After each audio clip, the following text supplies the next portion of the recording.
Real life వేరు, real life వేరు అనేది అల్లు అర్జున్ అరెస్టు, ఆ తదనంతరం జరిగిన పరిణామాలు, బెయిల్ పొందినటువంటి పరిస్థితిని చూసిన తర్వాత అర్థమవుతుంది. రియల్ లైఫ్లో మనం ఏమైనా చేయొచ్చు, రియల్ లైఫ్లో మనం ఏమీ చేయటం సాధ్యం కాదు.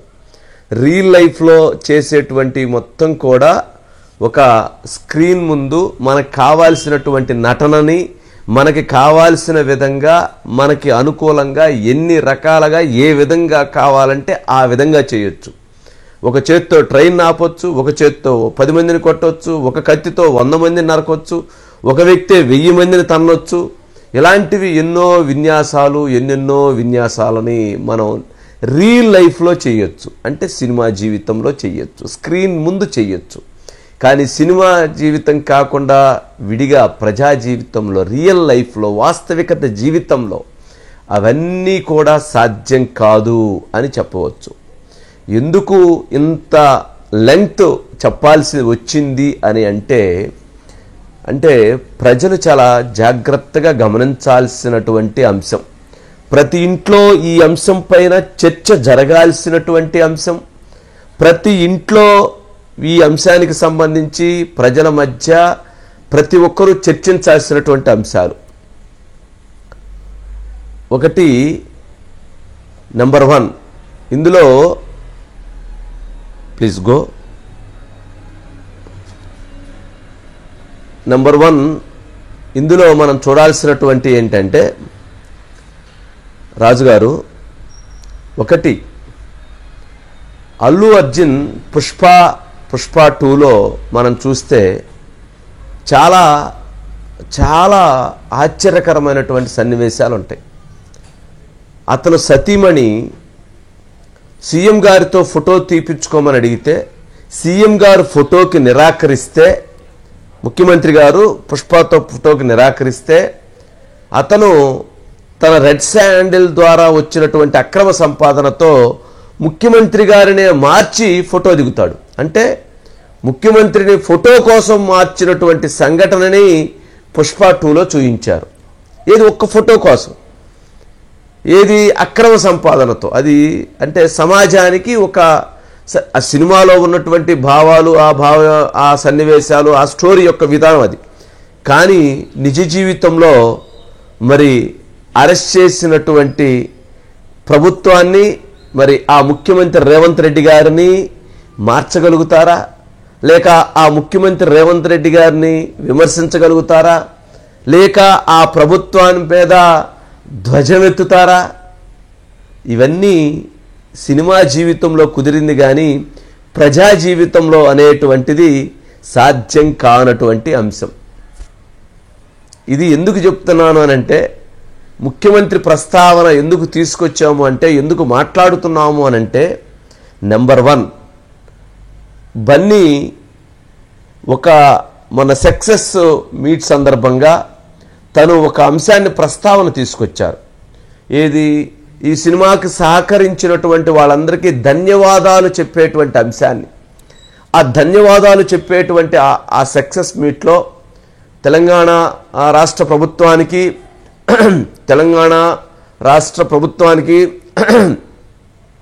వాటర్ అని చెప్పని పక్కకి వెళ్ళి ఆ మైక్ తీసుకొని అక్కడుండి రేవంత్ రెడ్డి గారు అని అరుస్తారు. అక్కడ నో ఐనో అని చెప్పి మళ్ళీ తెలంగాణ రాష్ట్ర ముఖ్యమంత్రి గారికి హృదయపూర్వక నమస్కారాలు, థ్యాంక్స్ అని చెప్తారు.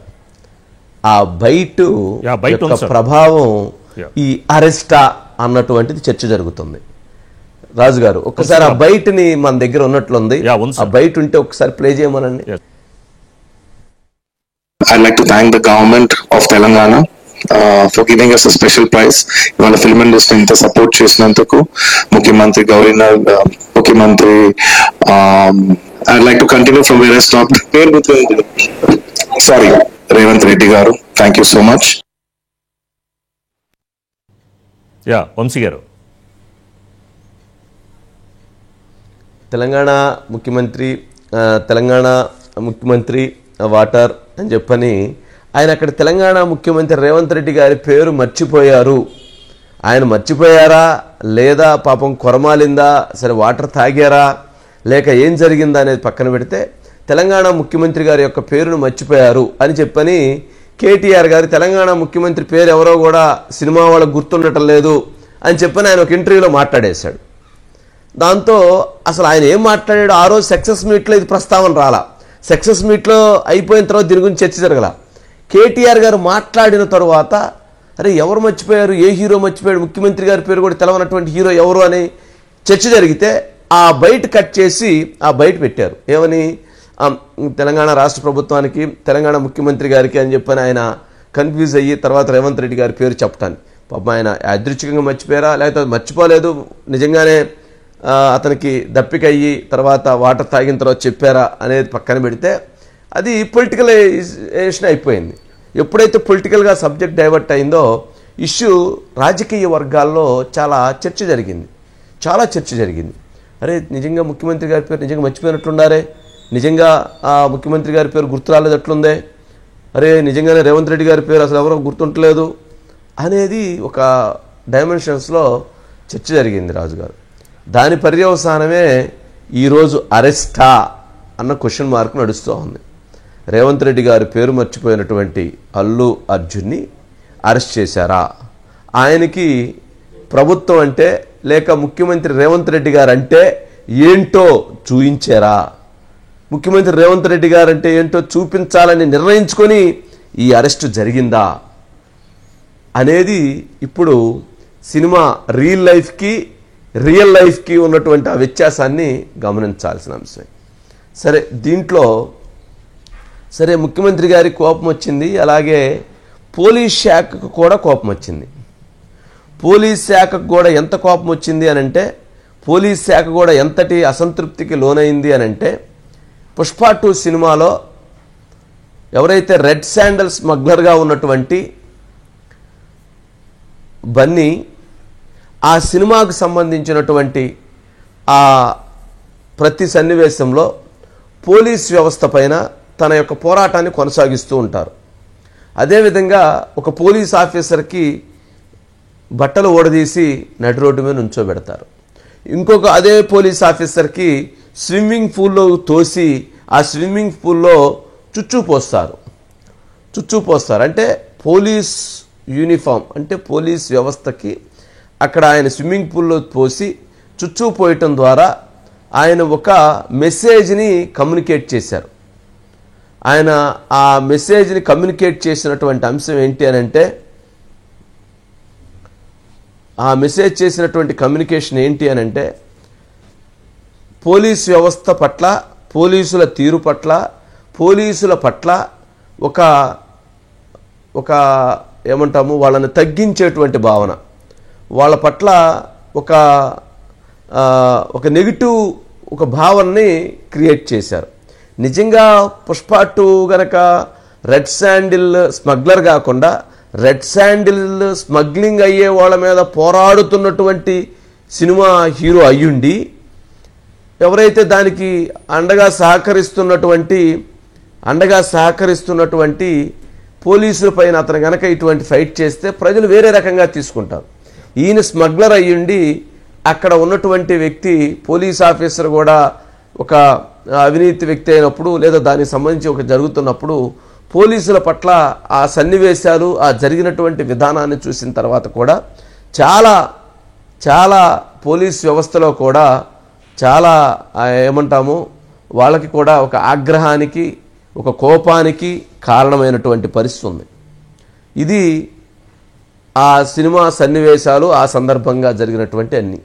సరే ఏదన్నా కానీ ముఖ్యమంత్రి గారికి కోపం వచ్చింది, పోలీస్ శాఖ కోపం వచ్చింది, ఆ సినిమా స్టోరీ ఆ విధంగా ఉండటంతో వాళ్ళందరూ కూడా ఆయన మీద ఆ రకంగా ఆయన వ్యక్తం చేశారు. సరే ఇక్కడే మనం ఒక కీలకమైనటువంటి పాయింట్ని కూడా మనం గమనించాలి. పుష్ప 2 ఎవరైతే బన్నీ ఈ కథకు సంబంధించినటువంటి దాంట్లో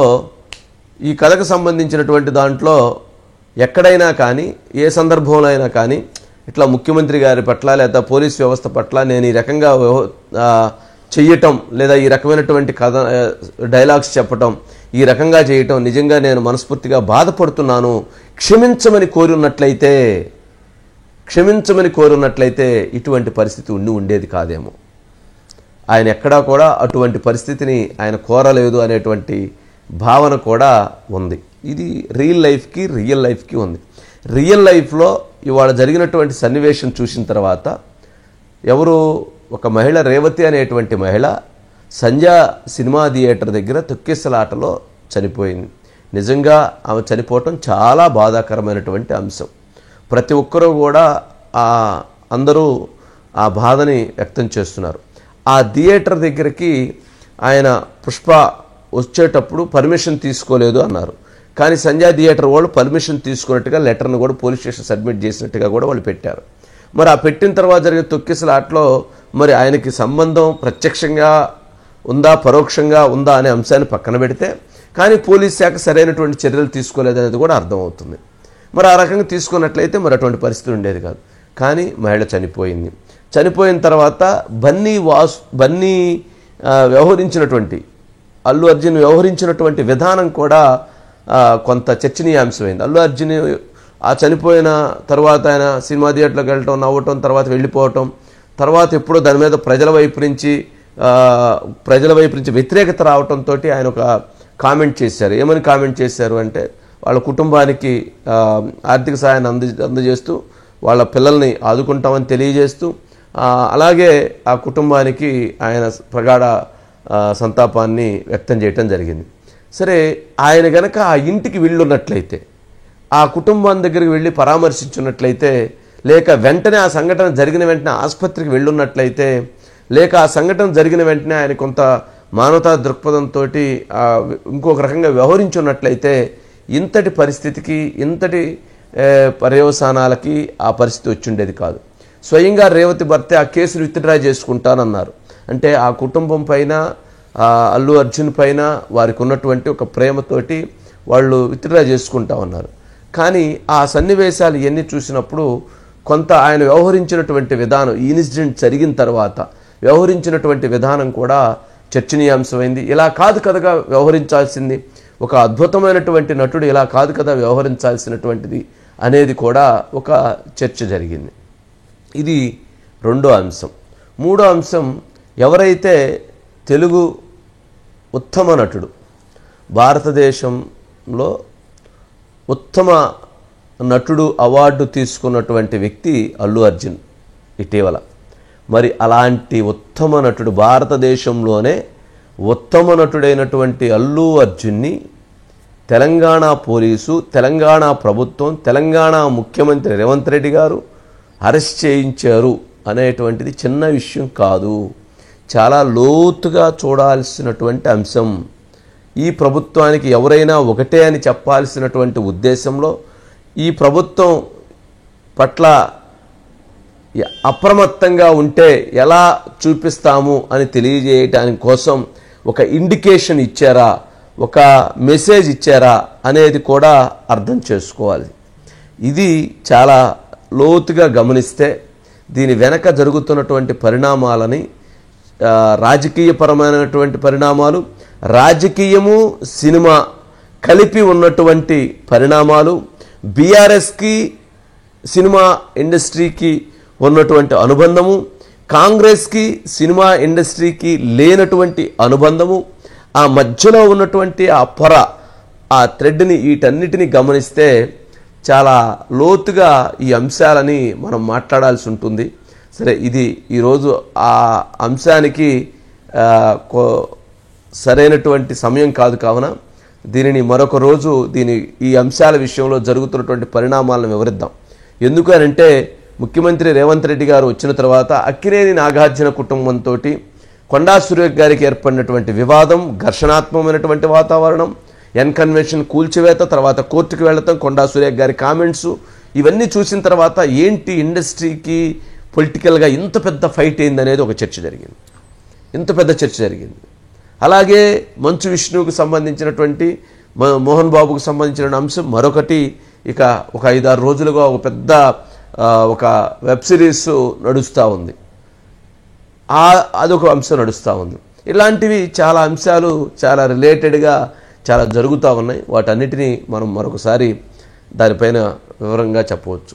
ఇక ఈ రెండు అంశాలు కాకుండా అసలు ప్రజల నుంచి వస్తున్నటువంటి ఒక కీలకమైనటువంటి అంశాన్ని మనం ప్రశ్నించాల్సిన పరిస్థితి ప్రభుత్వాల మీద, ముఖ్యమంత్రుల్ని, మంత్రులని, ప్రజాప్రతినిధులని ప్రతి ఒక్కరిని ప్రశ్నించాల్సినటువంటి బాధ్యత మీడియాకు ఉంది. కావున ప్రజల వైపు నుంచి వస్తున్నటువంటి ప్రశ్నలని ఇప్పుడు ప్రభుత్వానికి ప్రశ్నిద్దాం.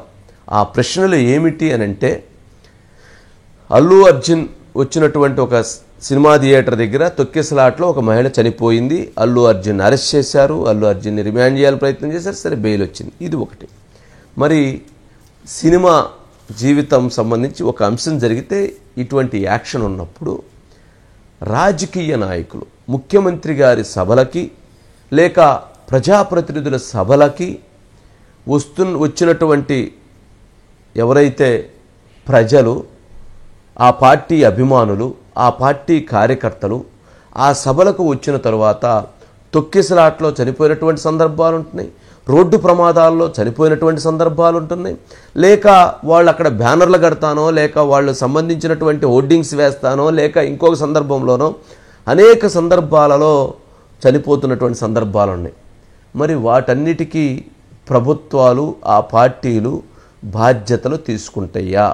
ఇక నుంచి అటువంటి జరగకుండా అక్కడ ఏదైతే ఆ సభా ప్రాంగణంలో తొక్కిసలాట లేక ఎవరికైనా అక్కడ ఇబ్బందికరమైనటువంటి పరిస్థితి వచ్చి చనిపోకుండా జాగ్రత్తలు ప్రభుత్వాలు, ముఖ్యమంత్రి తీసుకుంటారా? ఇది మొదటి అంశం. మరి రెండో అంశం, మరి ప్రభుత్వాలు ప్రజలకి అనేక హామీలు ఇస్తున్నాయి. ఆ హామీలను నెరవేర్చలేనటువంటి క్రమంలో ఉద్యోగాలు ఇస్తామని, వెల్ఫేర్ స్కీమ్స్ ఇస్తామని, వాళ్ళకి కావాల్సినటువంటి సహాయ సహకారాలు అందిస్తామని, లా అండ్ ఆర్డర్ను పర్యవేక్షిస్తామని చెప్పని అనేకమైనటువంటి వాగ్దానాలు ఇస్తున్నాయి. మరి ఆ వాగ్దానాలు ఇచ్చినటువంటి ప్రభుత్వాలు మరి వాటన్నిటినీ కూడా నెరవేర్చలేకపోవటం వలన, వాటన్నిటి హామీలని నమ్మించి ఓట్లు వేయించుకొని నెరవేర్చలేకపోవటం వలన అనేక మంది చనిపోతూ ఉన్నారు, అనేక మంది ఆత్మహత్యలు చేసుకుంటూ ఉన్నారు. మరి ఆ మరణాలన్నిటికీ కూడా ఈ ప్రభుత్వాలు బాధ్యత వహిస్తాయా? మరి బాధ్యత వహించేటువంటి పరిస్థితి ఉంటుందా? ఒకసారి ఆ బైట్ కూడా ఉన్నట్లుంది రాజుగారు, ఒకసారి ఆ బైట్ ప్లే చేయండి. Yeah, byte please.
Yeah, Vamshi గారు.